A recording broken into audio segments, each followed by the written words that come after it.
Hola, mi nombre es Jonathan Cisterna, académico del Departamento de Química de la Universidad Católica del Norte, y en este video continuaremos con la tercera y última parte de la Ley de Gases Ideales. Hasta aquí hemos visto cómo se comporta un gas de forma ideal en su forma pura, pero ¿cómo se pueden ver estas propiedades cuando tenemos una mezcla de gases? Para ello, debemos preguntarnos inicialmente cómo cada gas contribuye a la presión total de la mezcla de gases. Esta pregunta la responde una ley conocida como la ley de Dalton, que dice que la presión total ejercida por una mezcla de gas ideal es la suma de las presiones parciales de esos gases. Del mismo modo que lo hace la presión, los números de moles tienen una contribución a la presión total de la mezcla. Veamos cómo aplicamos la ley de Dalton en una mezcla ideal de gases. Un contenedor de 10 litros contiene 0,2 moles de metano, 0,3 moles de nitrógeno y 0,4 moles de hidrógeno a 25 grados Celsius. La primera parte de este ejercicio nos pregunta cuál es la presión en atmósferas dentro del contenedor, y la segunda parte nos pregunta cuál es la presión parcial de cada componente de la mezcla de gases. Para la primera parte debemos determinar los moles totales de la mezcla, los cuales corresponden a 0,9 moles.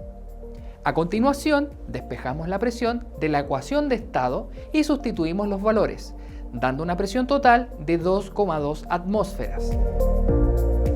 En la segunda parte, para calcular la presión parcial de cada componente a partir de la ecuación de estado, despejamos la presión sustituyendo los moles de metano, de hidrógeno y nitrógeno, dando como resultado 0,489, 0,734 y 0,979 atmósferas respectivamente.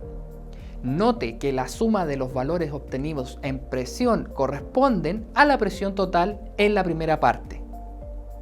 Ahora hemos visto cómo la presión y los moles aportan con una contribución a la presión total de una mezcla de gases ideales.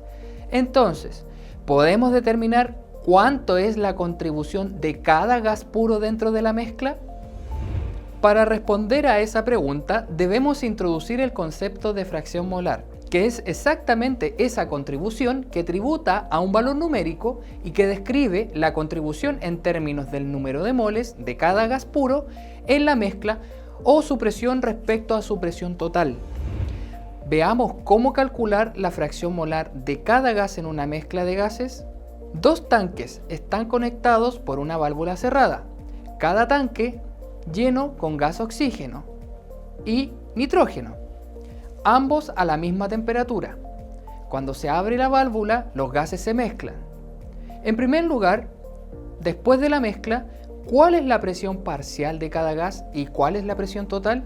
Y en segundo lugar, ¿cuál es la fracción molar de cada gas en la mezcla? Para la primera parte, debemos calcular la presión parcial de cada gas usando la ley de Boyle, calculando P2 para cada caso, obteniendo como resultado 12 y 15 atmósferas respectivamente. Posteriormente, utilizamos la ley de Dalton para calcular la presión total y esta da como resultado 27 atmósferas.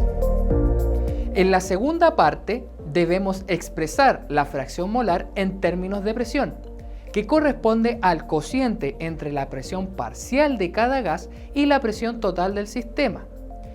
En este ejemplo, para el oxígeno y el nitrógeno, la fracción molar es 0,556 y 0,444 respectivamente. Para verificar que las fracciones molares han sido bien calculadas, la suma de estas debe ser igual a 1. Finalmente, podemos resumir el comportamiento de un gas ideal en el siguiente esquema, el cual puedes volver a revisar en el código QR o en el link en la descripción.